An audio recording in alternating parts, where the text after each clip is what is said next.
ہر عمل بس تیرے واسطے ہو، کر اخلاص ایسا عطا یا الہی، کر اخلاص ایسا عطا یا الہی، بنا دے مجھے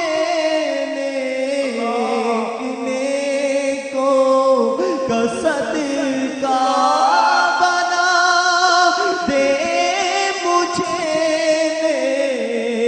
نیکوں کا صدقہ، گناہوں سے ہر دم بچایا الہی۔ ریاکاری کی تعریف بھی سن لیجیے۔ اللہ کی عبادت کے ذریعے بندوں کا ارادہ کیا جائے، یعنی عبادت کے اظہار کے ذریعے لوگوں کے دلوں میں مقام بنانا، یہ ریاکاری ہے۔ اور ریاکاری کو حدیث پاک میں شرک اصغر کہا گیا ہے۔ حضرت محمود بن لبیب رضی اللہ تعالی عنہ سے مروی ہے، رسول اکرم نور مجسم شاہ بنی آدم صلی اللہ تعالی علیہ وآلہ وسلم نے ارشاد فرمایا، جس چیز کا تم پر زیادہ خوف ہے وہ شرک اصغر ہے۔ لوگوں نے عرض کی شرک اصغر کیا چیز ہے؟ ارشاد فرمایا ریا ہے۔ اور بحقی نے اس حدیث میں اتنا زیادہ کیا کہ جس دن بندوں کے اعمال کا بدلہ دیا جائے گا، ریاکاری کرنے والوں سے اللہ عز و جل فرمائے گا ان کے پاس جاؤ جن کے دکھاوے کے لیے کام کرتے تھے، جا کر دیکھو کہ وہاں تمہیں کوئی بدلہ اور خیر ملتا ہے۔ حضرت سیدنا عمر فاروق اعظم رضی اللہ تعالی عنہ مسجد نبوی میں تشریف لے گئے۔ معاذ بن جبل رضی اللہ تعالی عنہ کو رحمت عالم نور مجسم صلی اللہ تعالی علیہ وآلہ وسلم کی قبر انور کے پاس روتا ہوا پایا۔ فاروق اعظم رضی اللہ تعالی عنہ نے فرمایا اے معاذ کیوں روتے ہو؟ حضرت معاذ رضی اللہ تعالی عنہ نے کہا ایک بات میں نے آقا سے سنی تھی وہ مجھے رلا رہی ہے۔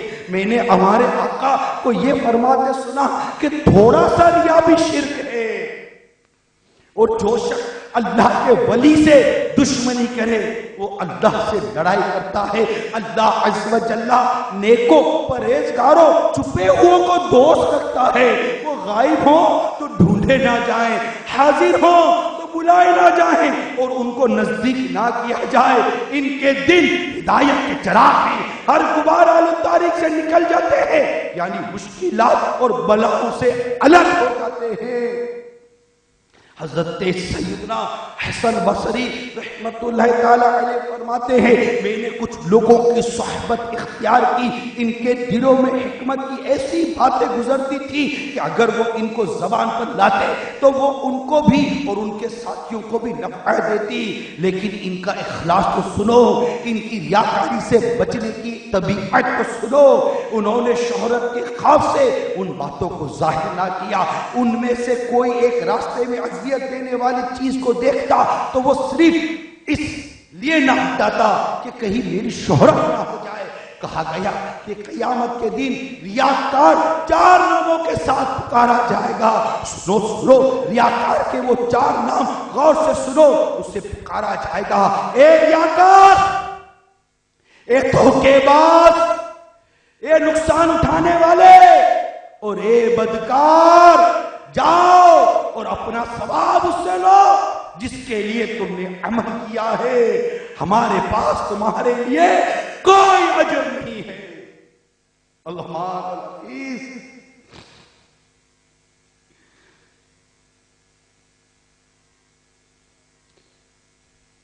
چپ کے لوگوں سے گناہوں کا رہا ہے سلا تیرے آگے یا خدا ہر جرم کا اظہار ہے، بندہ بدکار ہوں، بے حد ذلیل و خوار ہوں، مغفرت فرما الہی، تو خدا غفار ہے۔ میٹھے میٹھے اور پیارے پیارے اسلامی بھائیوں اور مجھے پردے میں رہ کر سننے والی اسلامی بہنوں، آپ نے ملاحظہ کیا ریاکاری کی کس قدر تباہ کاری ہے۔ آئیے اب آپ کو ریاکاری کی اقسام اور اس کی علامات بھی بیان کرتا چلوں، تاکہ ان علامات اور اقسام کو ہم اپنے اندر غور کریں، اس بات کو چھوڑ دیں فلاں یوں کرتا تھا، فلاں یوں کرتا تھا، اس سے باہر آ جائیں۔ آئیے دعوت اسلامی کے اس عظیم الشان سنتوں بھرے 3 روزہ صوبائی اجتماع کی برکتیں لیتے ہوئے ہم اپنا محاسبہ کریں، خود اپنے آپ پر غور کریں، اسی وقت فکر مدینہ میں لگ جائیں۔ نمبر 1، صرف مخلوق کے لیے عمل کرنا، یعنی عمل صرف لوگوں کو راضی کرنے کے لیے ہو اور اس کے ذریعے اللہ کی رضا کا بالکل ارادہ نہیں۔ اس کو اس بات سے سمجھیے کہ کوئی شخص لوگوں کے سامنے تو نماز بھی پڑھے، صدقہ خیرات بھی کرے اور دیگر عبادات بھی بجائے، مگر تنہائی میں ان عبادات سے کلیتاً اجتناب برتا ہو، نہ نماز پڑھے نہ ہی دیگر عبادات بجا لائے، تو ایسا شخص محض لوگوں کو دکھانے کے لیے اور ان کی رضا حاصل کرنے کے لیے یہ اعمال کرتا ہے۔ اس کو ان اعمال پر ثواب کی امید رکھنا فضول ہے، بلکہ الٹا ریاکاری کی تباہ کاری کا شکار ہو کر خود کو عذاب نار کا حقدار ٹھہرا رہا ہے۔ نمبر 2، خالق اور مخلوق دونوں کی رضا کے طلب رکھنا، یعنی عبادت اللہ تعالیٰ کی رضا کے لیے کرے اور اس کے ساتھ ساتھ لوگوں کی رضا کا بھی طالب ہے اور ان لوگوں کی رضا بھی چاہتا ہو، اور لوگوں کی رضا چاہنے کے سبب اپنی عبادت میں تسنع اور خوبصورتی سے کام لے۔ اس کو اس بات سے سمجھیے، ایک شخص تنہائی میں نماز پڑھے تو بہت جلد ارکان بجا لائے، لیکن جب لوگوں کے سامنے پڑھے تو تلاوت، رکوع، سجود اور دیگر ارکان میں بہت دیر لگائے، مشقت و بناوٹ کے ساتھ نماز پڑھے وغیرہ علی ھذا القیاس۔ ایسے شخص کے لیے ثواب کی امید تو ہے، مگر جس قدر اخلاص ترک کیا اسی حساب سے ثواب میں بھی کمی آئے گی، اور نیت فاسد ہونے کی وجہ سے تو گناہ بھی ملے گا۔ بلکہ بعض بزرگوں کے نزدیک تو اس قسم کی ریاکاری پر بھی بالکل ثواب نہ ہونے کی وضاحت موجود ہے۔ آئیے اب کچھ علاج کی طرف چلتے ہیں۔ پہلا علاج، کوشش کرے ریاکاری سے منہ پھیرے، اس کو اپنے قریب آنے نہیں، کیونکہ یہ نقصان دہ اور دل کی اصلاح کھو دینے والی، دنیا میں توفیق اور آخرت میں بلند درجات سے محروم کر دینے والی اور سخت عذاب، شدید ناراضگی اور ظاہری رسوائی کا باعث بننے والی، کہ جب ریاکار کو لوگوں کے سامنے بلا کر کہا جائے گا، اے فاجر، اے دھوکے باز، اے ریاکار، کیا تجھے حیا نہ آئی جب تو نے اللہ کی اطاعت کے بدلے دنیا کا ساز و سامان خریدا؟ تو نے بندوں کے دلوں پر نظر رکھی، اللہ کی نظر رحمت اور اس کی اطاعت کا مذاق اڑایا، اللہ عز و جل سے بغض رکھا اور اس کے بندوں سے محبت کی، لوگوں کے لیے ایسی چیزوں سے آراستہ ہوا جو اللہ کے نزدیک بری تھی اور اللہ سے دوری اختیار کر کے لوگوں کی قربت پائی۔ بزرگان دین فرماتے ہیں اگر ریا کی برائی فقط یہ ہوتی کہ اس کی وجہ سے کوئی ایک عبادت ہی برباد ہوتی تب بھی اس کا نقصان کافی تھا، کیونکہ قیامت کے دن انسان نیکیوں کے پلڑے کو بھاری کرنے کے لیے ایک ایک عبادت کا محتاج ہوگا، ورنہ جہنم میں جا پڑے گا۔ جو اللہ عز و جل کو ناراض کر کے مخلوق کی رضا چاہتا ہے، اللہ عز و جل اس پر خود بھی ناراض ہوتا ہے اور لوگوں کو بھی اس پر ناراض ہوتا ہے۔ پھر لوگوں کی طرف سے مدح، تعریف، کوئی نفع نہ ہونے کے باوجود اللہ کی طرف سے مذمت اور غضب کے مقابلے میں لوگوں کی طرف سے تعریف کو ترجیح دینے میں اس کی کون سی غرض کوشش ہے؟ اگر کسی نے میری تعریف کر بھی دی تو مجھے فائدہ کیا ہوگا؟ کچھ بھی تو نہیں ملا۔ ایک میری انا کی تسکین اور میرے نفس کی تسکین، پھر نقصان ہی نقصان۔ نہ تو اسے اس تعریف سے نفع حاصل ہو سکتا ہے اور نہ ہی وہ اس سے کوئی نقصان دور کر سکتی ہے۔ کوئی نفع دینے اور نقصان سے بچانے والا اللہ عز و جل ہی ہے۔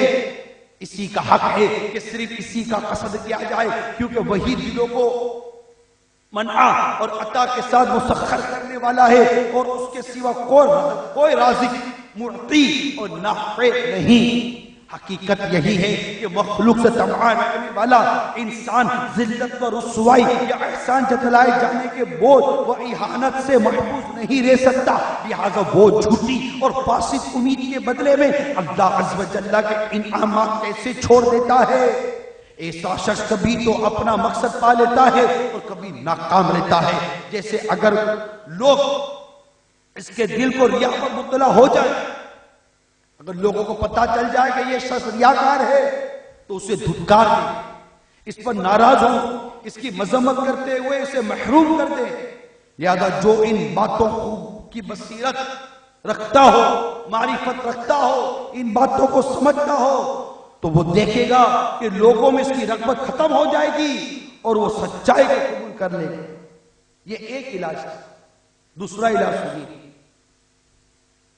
جیسے پہلے بھی بیان ہوا، وہ یہ ہے کہ بندہ عبادت کو اس طرح چھپانے کی عادت ڈالے جیسے اپنے گناہ چھپانے کی عادت ڈالتا ہے، یہاں تک کہ اس کا دل اللہ کے علم اور اس کی بصیرت پر قناعت کرنے لگے اور اس کا نفس غیر اللہ کے اس عمل کو جان لینے کے سلسلے میں اس سے جھگڑا کرے اور اس طرح عمل کو چھپانے میں تکلف سے کام لے، کوشش کرے کہ میرا عمل پتہ نہ چلے۔ اگرچہ یہ ابتداء دشوار ہوتا ہے، کیونکہ اول شیطان نیکی کرنے نہیں دیتا، اور اگر بندہ توفیق الہی سے نیکی کرنے میں کامیاب ہو جائے تو شیطان کی اب دوسری کوشش یہ ہوتی ہے کہ وہ عبادت ناقص کرے، غلط عبادت کرے، جو شریعت کے مطابق نہیں ہے۔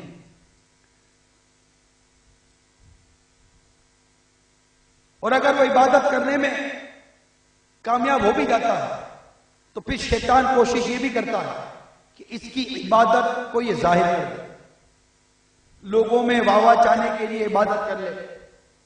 کسی نہ کسی طریقے سے شیطان مردود کی یہ کوشش ہوتی ہے کہ بس اس بندے کو اولاً تو عمل ہی نصیب نہ ہو، اور اگر عمل کر لے تو عمل برباد ہو۔ کتنا مردود اور کس قدر ہمارا دشمن ہے، ہائے افسوس کہ آج کا مسلمان اس مردود شیطان کے پیچھے پیچھے چل رہا ہے۔ اس کی مکاریوں کو سمجھنے کے باوجود اس مکار شیطان سے بچنے کے لیے کوئی صورت اختیار نہیں۔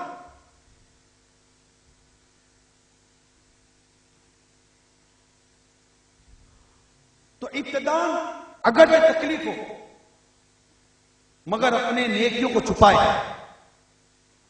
جو ایک مدت تک اس پر بات تکلف صبر کرے، اس سے اس کی گرانی یعنی اس کے چھپانے میں اس کو تکلیف ہوتی ہے وہ دور ہو جائے، اللہ تعالیٰ اپنے فضل سے اس کے معاملے میں اس کی مدد فرمائے گا اور یہی مدد اس کی نجات کا سبب بن جائے گی۔ اللہ تبارک و تعالیٰ پارہ 13 سورۃ الرعد آیت نمبر 11 میں ارشاد فرماتا ہے، بے شک اللہ کسی قوم سے اپنی نعمت نہیں بدلتا جب تک وہ خود اپنی حالت نہ بدل دے۔ اس سلسلے